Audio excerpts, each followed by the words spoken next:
बिस्मिल्लाहिर्रहमानिर्रहीम। अस्सलाम वालेकुम dear students, friends and listeners. आज हम पॉलिटिकल सिस्टम ऑफ फ्रांस को डिस्कस करेंगे। जो करंट पॉलिटिकल सिस्टम है फ्रांस का, that is based in on the fifth republic, और फिफ्थ रिपब्लिक जो कि 1958 में इस्टेब्लिश की गई, वही आज भी इन प्रैक्टिस है फ्रांस के अंदर, फंक्शनल है। लेकिन आगे चलने से पहले आप चैनल को सब्सक्राइब भी कीजिए और इस वीडियो को लाइक भी कीजिए और अपने फ्रेंड्स के साथ शेयर भी कीजिए। अगर हम फ्रांस के इंट्रोडक्शन की बात करें तो it is bordered by 6 countries. France एक यूरोपियन कंट्री है और ये 6 अदर कंट्रीज़ के साथ अपने बॉर्डर शेयर करते हैं। Germany, Belgium and Luxembourg to the north east, Switzerland and Italy to the south east and Spain to the south west, और यूके के साथ ये अपने बॉर्डर शेयर करता है वाया इंग्लिश चैनल। तो अगर आप पीपीएससी के कॉन्टेक्स्ट में आपने याद रखना है कि ये 6 कंट्रीज़ के साथ बॉर्डर शेयर करता है और यूके के साथ ये बॉर्डर कैसे शेयर करता है via English channel. The language of the republic shall B French. ये फ्रांस का जो कॉन्स्टिट्यूशन है दैट वाज फॉर्मुलेटेड इन 1958, वो ये कहता है कि फ़्रांस की जो ज़ुबान है, जो सरकारी ज़ुबान है, जो कौमी ज़ुबान है, वो फ़्रेंच होगी। लेकिन याद रखिए कि यहाँ पर सिर्फ फ्रेंच नहीं बोली जाती, बल्कि यहाँ पर इंग्लिश भी एक कॉमनली स्पोकन लैंग्वेज है। लेकिन जो लैंग्वेज ऑफ द रिपब्लिक है दैट इज़ फ्रेंच। अब यहाँ पर रिपब्लिक टर्म को भी अंडरस्टैंड करने की ज़रूरत है कि रिपब्लिक किसे कहते हैं। तो जिस कंट्री को रिपब्लिक कहा जाता है उसका बेसिक डिफाइनिंग फीचर क्या है कि वहाँ पर जो हेड ऑफ़ द स्टेट है और हेड ऑफ़ द गवर्नमेंट है, they both are the elected officials. UK को आप देखें तो उसको रिपब्लिक नहीं कहा जाता। United Kingdom of Great Britain and Northern Ireland, kingdom word आ रहा है, रिपब्लिक नहीं आ रहा। इसका मतलब ये है कि अगरचे जो उनकी हेड ऑफ़ द स्टेट, जो हेड ऑफ़ द गवर्नमेंट है, वो तो इलेक्टेड पर्सन है, लेकिन जो हेड ऑफ़ द स्टेट है यानी क्वीन, वो इलेक्टेड नहीं है। इसी तरह से अगर आप कनाडा को देखें, न्यूजीलैंड को देखें, ऑस्ट्रेलिया को देखें, तो ये they are not the republics. तो रिपब्लिक हम किसको कहेंगे, किस सिस्टम को कहेंगे जहाँ पर हेड ऑफ़ द स्टेट और हेड ऑफ़ द गवर्नमेंट दोनों इलेक्टेड मेंबर्स होंगे, उसको हम रिपब्लिक कहेंगे। तो लैंग्वेज क्या है इस रिपब्लिक की, फ्रेंच रिपब्लिक की, French. There are 22 official regions located in the country of France. यानी अगर आप प्रोविंसेस की बात करें तो 22 प्रोविंसेस हैं। Each of these regions are subdivided into departments, और हर एक जो प्रोविंस है उसको फर्दर डिवाइड किया गया है डिपार्टमेंट्स में। The maxim of the republic shall be liberty, equality and fraternity. French revolution 1789 को याद करें तो आपको ऑटोमेटिकली समझ आ जाएगी कि ये जो मैक्सिम है ये किसकी राइटिंग से ली गई। ये स्लोगन, जो पॉलिटिकल स्लोगन था, इसका कॉन्टेक्स्ट आपको याद आ जाएगा। स्विस या जेनेवन या फ्रेंच पॉलिटिकल फिलोसोफर यान याक्स रूसो, यान याक रूसो। उसके बाद चलते हैं। The principle of the republic shall be government of the people, by the people and for the people, यानी डेमोक्रेसी की बात हो रही है। 85% of all residents of the country are Roman Catholic, Protestant नहीं है, कैथोलिक के। More than 60 million people reside in the country. French and English are the two most commonly spoken languages in the country, लेकिन official language क्या है, French. The Fifth Republic was established in 1958 or it became functional in 1959 and was largely the work of General de Gaulle. General de Gaulle इसके first president गुजरे हैं। अक्सर paper में question आ जाता है कि who was the first president of the fifth Republic. याद रखिए कि फिफ्थ रिपब्लिक के फर्स्ट प्रेसिडेंट की बात हो रही है, ना कि फर्स्ट रिपब्लिक के प्रेसिडेंट की बात हो रही है। And Michael Debre his prime minister, तो ये भी फर्स्ट प्राइम मिनिस्टर रहे हैं फिफ्थ रिपब्लिक के। It has been amended 24 times. वो कॉन्स्टिट्यूशन जो कि इस वक्त भी फ्रांस में इन प्रैक्टिस है, जिसको 1958 में फॉर्मुलेट किया गया, till the moment it has been amended for 24 times. Though the French constitution is parliamentary, it gives relatively extensive powers to the executive compare to other western democracies. क्योंकि parliamentary system में आमतौर पर जो parliament होती है वो ज़्यादा powerful होती है, लेकिन फ्रांस के पॉलिटिकल सिस्टम में ऐसा नहीं है, बल्कि यहाँ पर ज़्यादातर पावर्स किसके पास हैं, प्रेसिडेंट के पास है। A popular referendum approved the constitution of the French Fifth Republic in 1958। तो कॉन्स्टिट्यूशन को कैसे अप्रूव किया गया था, एक पॉपुलर रेफरेंडम के ज़रिए से। अब यहाँ पर हमें ये भी पता होना चाहिए कि हम फिफ्थ रिपब्लिक को डिस्कस कर रहे हैं, तो फिफ्थ रिपब्लिक से पहले भी 4 रिपब्लिक्स गुजरी हैं। फर्स्ट फ्रेंच रिपब्लिक 1792 से 1804 तक, क्योंकि जो रेवोल्यूशन था वो 1789 में, तो 1789 से लेकर 1792 तक का जो पीरियड था वो मोनार्की को अबॉलिश करने का और कॉन्स्टिट्यूशन और इलेक्शन ये सारी चीज़ें करने का था। तो 1792 जो है this is the year in which first French Republic was established, और इसका जो पीरियड है वो 1804 तक है। 1848 से 1852 तक के दरमियान का जो पीरियड है वो सेकंड फ्रेंच रिपब्लिक का है। 1804 से लेकर 1848 तक का जो पीरियड है उसको आप देखेंगे तो ये अगेन मोनार्की और इस तरह की पीरियड है। इसमें बाकायदा इलेक्शन और अगर हम ये कहें कि एक डेमोक्रेटिक प्रिंसिपल्स को फॉलो किया गया तो वो 1804 से लेकर 1848 तक नहीं किया गया। जो थर्ड रिपब्लिक है वो 1870 से 1940 और फोर्थ रिपब्लिक 1946 से 1958 और जो फिफ्थ रिपब्लिक है वो 1958 से लेके प्रेजेंट। तो आप ये देखें कि जो फोर्थ रिपब्लिक है यानी 1946 से लेके टिल द मोमेंट कॉन्स्टेंटली एक डेमोक्रेटिक प्रैक्टिस फ्रांस के अंदर इन प्रैक्टिस रही है। तो अब आपने इनके पीरियड्स भी याद रखने हैं। और अभी हम जिसको डिस्कस करने जा रहे हैं वो फिफ्थ रिपब्लिक है। क्यों? क्योंकि जो करंट सिस्टम है वो फिफ्थ रिपब्लिक का ही पॉलिटिकल सिस्टम है। जैसे कि आप जानते हैं कि किसी भी पॉलिटिकल सिस्टम को या किसी भी गवर्नमेंट को डिफाइन करने के लिए उसके जो 3 बेसिक आर्गन्स हैं उनको डिस्कस किया जाता है, एग्जीक्यूटिव ब्रांच को, लेजिस्लेटिव ब्रांच को और जुडिशियल ब्रांच को। तो पहले हम एग्जीक्यूटिव ब्रांच को डिस्कस करते हैं। जैसे हम पीछे डिस्कस करके आए हैं कि अगरचे जो फ्रांस का कॉन्स्टिट्यूशन है वो पार्लियामेंट्री है, लेकिन फ्रांस के कॉन्स्टिट्यूशन में जो मैक्सिमम और एक्सटेंसिव पावर्स हैं वो एग्जीक्यूटिव ब्रांच के पास हैं, और एग्जीक्यूटिव ब्रांच का हेड कौन है? President. The head of the state and head of the executive is the president elected by universal suffrage. 2 MCQ है इसमें। एक तो ये कि हेड ऑफ द स्टेट कौन है, हेड ऑफ द एग्जीक्यूटिव कौन है? प्रेसिडेंट है। और प्रेसिडेंट इलेक्ट कैसे होता है? यूनिवर्सल सफरेज से। France has a semi presidential system of government with both a president and a prime minister. France को हम प्योरली ना तो प्रेसिडेंशियल और ना ही पार्लियामेंट्री सिस्टम कह रहे हैं। अगरचे जो कॉन्स्टिट्यूशन है वो पार्लियामेंट्री सिस्टम की बात करता है, लेकिन इन प्रैक्टिस फ्रांस एक semi presidential system of government को प्रैक्टिस कर रहा है, जहां पर प्रेसिडेंट भी है और प्राइम मिनिस्टर भी है, और जो एग्जीक्यूटिव का हेड है वो प्राइम मिनिस्टर नहीं है, वो प्रेसिडेंट है, और एक्सटेंसिव पावर्स किसके पास है? प्रेसिडेंट के पास। The prime minister is responsible to the French parliament. अपने सारे एक्शंस के लिए जो प्राइम मिनिस्टर है वो फ्रेंच पार्लियामेंट को आंसरेबल है, जवाबदेह है। A presidential candidate is required to obtain a nation wide majority of non blank votes at either the first or second round of balloting, which implies that the president is somewhat supported by at least half of the voting population. Absolute majority उसे चाहिए होती है कम अज़ कम। अगर first round में वो ये absolute majority हासिल नहीं करता है तो फिर सेकंड राउंड होता है, और सेकंड राउंड में more than 50% of the voting population, यानी जो वोटर है जो कि वोट कास्ट कर रहे हैं, जो वोट पोल किए गए हैं, उनका 50% से ज़्यादा उसे चाहिए होता है टू विन। तो ये हम किसकी बात कर रहे हैं? ये प्रेसिडेंशियल कैंडिडेट यानी प्रेसिडेंट की बात कर रहे हैं।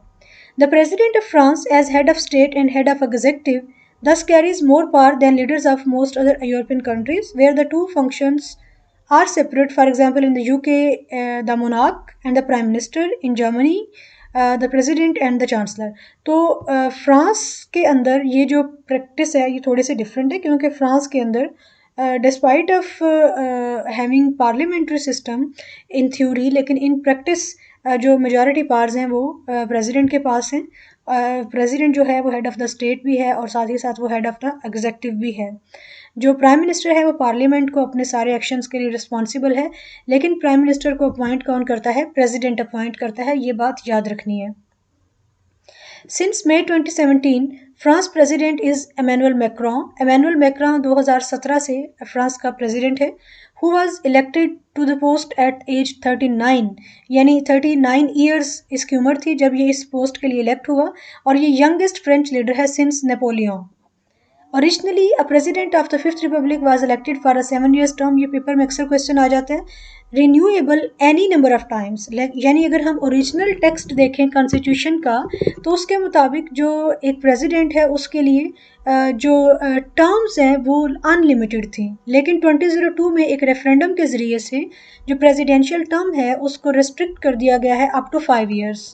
और साथ ही साथ 2008 में एक कॉन्स्टिट्यूशनल रिफॉर्म पास की गई और अब जो टर्म्स हैं वो स्पेसिफाई कर दी गई हैं अप टू 2, यानी 2 से ज़्यादा टर्म्स एक प्रेसिडेंट फ्रांस के अंदर नहीं ले सकता।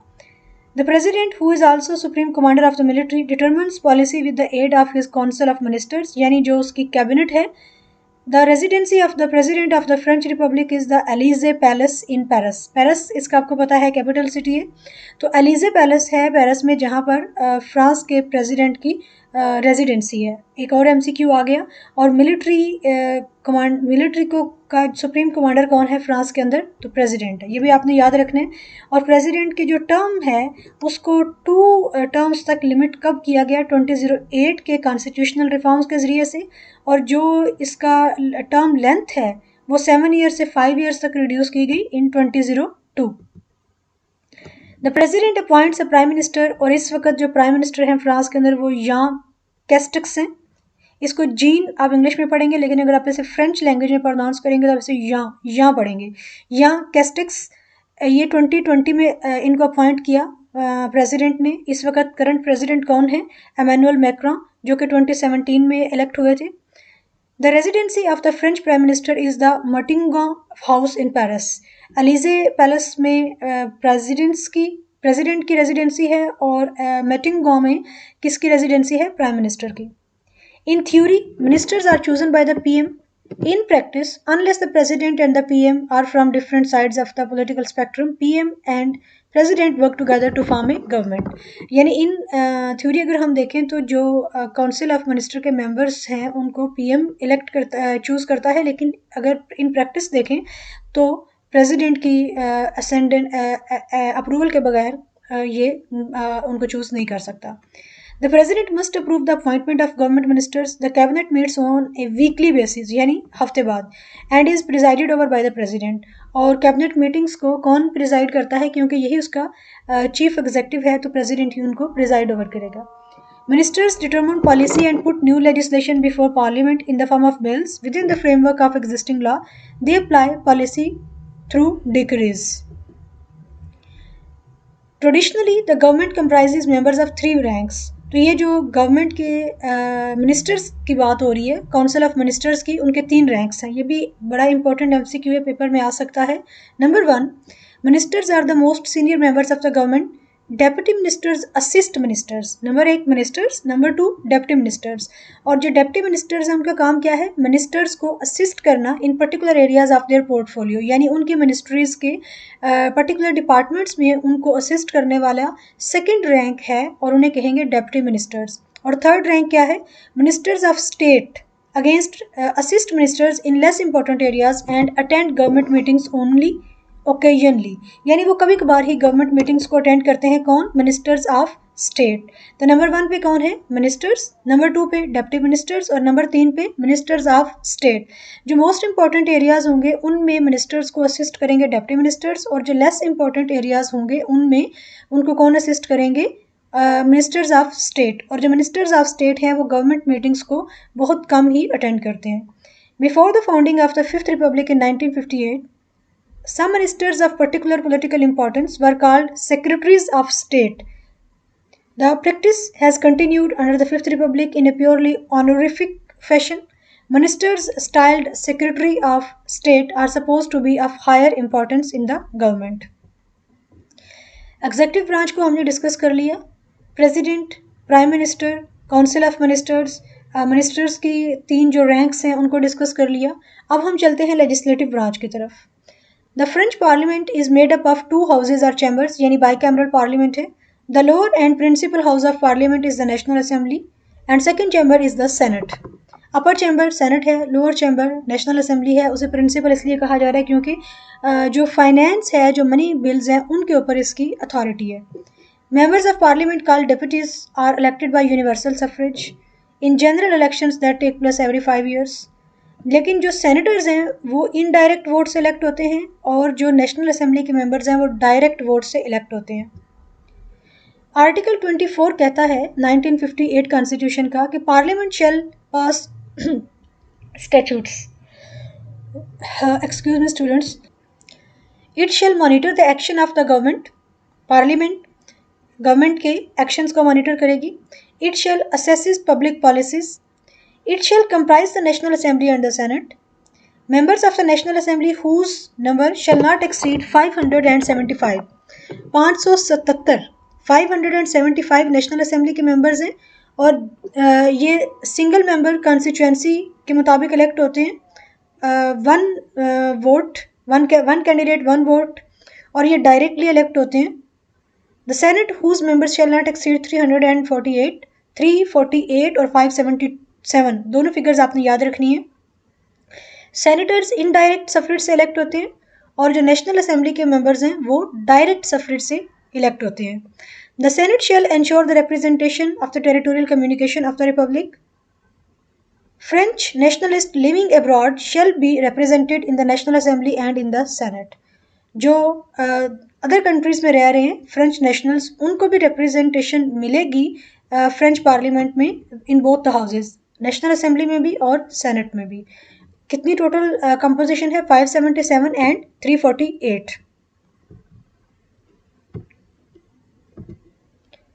The electoral system for parliamentary elections to the National Assembly involves two rounds. A candidate can be elected on the first round by obtaining an absolute majority of vote casts. The second round is a runoff between two or more candidates, usually two. यानी जो topper to होंगे उनके दरमियान second run of होगा अगर first round में वो absolute majority हासिल नहीं कर सकते हैं. In 2018, Emmanuel Macron's movement was a commanding overall majority in the National Assembly. However, no individual party has a majority in the Senate. यानी नेशनल असेंबली में किसकी मेजॉरिटी है? एब्सोल्यूट मेजॉरिटी है इमैनुअल मैक्रोन की, लेकिन सेनेट के अंदर absolute majority नहीं है किसी भी पार्टी की. दो parties of the right and centre right have a majority between them. अब हम चलते हैं थर्ड ब्रांच की तरफ, judicial branch. French law provides for a separate judicial branch with an independent judiciary which does not answer to or is directly controlled by the other two branches of government. यानी legislative branch का और executive branch का judicial branch के ऊपर कोई ज़्यादा influence नहीं है, तो जुडिशियल ब्रांच एक इंडिपेंडेंट ब्रांच है. France has a civil law legal system the basis of which is codified law, written law है. However, case law plays a significant role in the determination of the courts. The most distinctive feature of the French judicial system is that it is divided into judicial and administrative streams. और ये question अक्सर paper में आता है, MCQs यानी written paper में भी और इंटरव्यू में भी पूछा जाता है कि जो एडमिनिस्ट्रेटिव लॉ है ये किस पॉलिटिकल सिस्टम का एक डिस्टिंक्टिव फीचर है, तो आपको पता होना चाहिए कि ये फ्रांस का है. While the Minister of Justice has powers over the running of the justice system and public prosecutors, the judiciary is strongly independent of the executive and legislative branches. ये हम ऑलरेडी डिस्कस कर चुके हैं. जो official handbook है French civil law की उसे code civil कहते हैं और ये MCQ भी पेपर में आ सकता है कि official handbook of the French civil law is called code civil. अगर हम बात करें कॉन्स्टिट्यूशनल काउंसिल की, एक बहुत ही इम्पोर्टेंट बॉडी है फ्रांस के पॉलिटिकल सिस्टम में. The Constitutional Council exists to determine the constitutionality of law, of new legislation or decrees. It is really very much important. जो Constitutional Council है वो ऑथोराइज है इस चीज़ को देखने में, एनालाइज करने में कि जो नई लेजिस्लेशन या प्रेसिडेंशियल डिक्रीज पास हुई हैं क्या वो कॉन्स्टिट्यूशनल हैं या नहीं, यानी वो कॉन्स्टिट्यूशन के साथ कंपैटिबल हैं या नहीं. It has powers to strike down a bill before it passes into law. यानी एक बिल के लॉ बनने से पहले ही वो उसे स्ट्राइक डाउन कर सकती है. कौन? Constitutional council. If it is deemed unconstitutional or to demand the withdrawal of decrees even after promulgation. और अगर एक प्रेसिडेंशियल डिक्री को प्रोमलगेट कर दिया गया है, उसे नाफिज कर दिया गया है, तो उसके प्रोमलगेशन के बाद भी वो उसे विथड्रॉ करने की डिमांड कर सकती है. क्यों? क्योंकि ये एक कॉन्स्टिट्यूशनल बॉडी है जिसका काम क्या है कि वो लेजिस्लेशन जो कि पार्लियामेंट ने पास की है या वो प्रेसिडेंशियल डिक्रीज जिनको इशू किया गया है उनकी कॉन्स्टिट्यूशनैलिटी को डिटरमिन करे. The council is made up of 9 members पर मुश्तमिल होती है, appointed 3 each by the president of the Republic. The leader of the national assembly उसे भी प्रेसिडेंट कहते हैं and the leader of senate उसे भी प्रेसिडेंट कहते हैं. तो ये तीन मेंबर्स अपॉइंट करते हैं plus all surviving former heads of the state. अगर बात की जाए पॉलिटिकल पार्टीज़ की तो since the elections in spring of 2017 France has been govern from the centre by a brand new party called Les Republicans En Marche, LREM, और जो Emmanuel Macron हैं वो इसी पॉलिटिकल पार्टी से हैं। ये पार्टी 2016 में इस्टेब्लिश की गई थी। LREM is composed of politicians from the center left and center right, former socialists and former members of Les Republicans, plus a large number of men and women who only entered politics in 2016 or 2017 and had no affiliation to any other party before that। तो ये जो party है ये relatively एक new party है और जो कि 2016 में इस्टेब्लिश की गई, और इस वक्त इस पॉलिटिकल पार्टी की मेजॉरिटी है कहाँ पर, नेशनल असेंबली में, और जो प्रेसिडेंट है इमैनुअल मैक्रोन वो भी इसी पॉलिटिकल पार्टी से एफिलिएटेड हैं, इसी के एफिलिएशन रखते हैं, और 2017 में वो इलेक्ट हुए थे इसी पार्टी एफिलिएशन की बेस पे। जबकि सेनेट में हमने बात की कि इस वक्त किसी सिंगल पॉलिटिकल पार्टी की मेजॉरिटी नहीं है। कितने प्रोविंशियल रीजन्स हैं? 22, और single member constituency electoral method है यहाँ पर। बाकी हमने एग्जेक्टिव ब्रांच, लेजिस्लेटिव ब्रांच को और जुडिशल ब्रांच को डिस्कस किया। पॉलिटिकल पार्टी एक मैंने आपको बताई है, बाकी आप खुद सर्च कर लें कि कौन कौन सी हैं। और खास आम तौर पर जो एक फ़ीचर है वो इसके इलेक्टोरल सिस्टम का वो क्या है कि यहाँ पे अगर फर्स्ट राउंड के अंदर एक जो कैंडिडेट है वो रिक्वायर्ड मेजॉरिटी हासिल नहीं करता तो फिर सेकंड राउंड होगा, और सेकंड राउंड आम तौर पर जो 2 टॉपर होते हैं उनके दरमियान होता है। नेशनल असेंबली में एब्सोल्यूट मेजॉरिटी चाहिए और प्रेसिडेंशियल असेंबली में भी तकरीबन मोर देन 50% मेजॉरिटी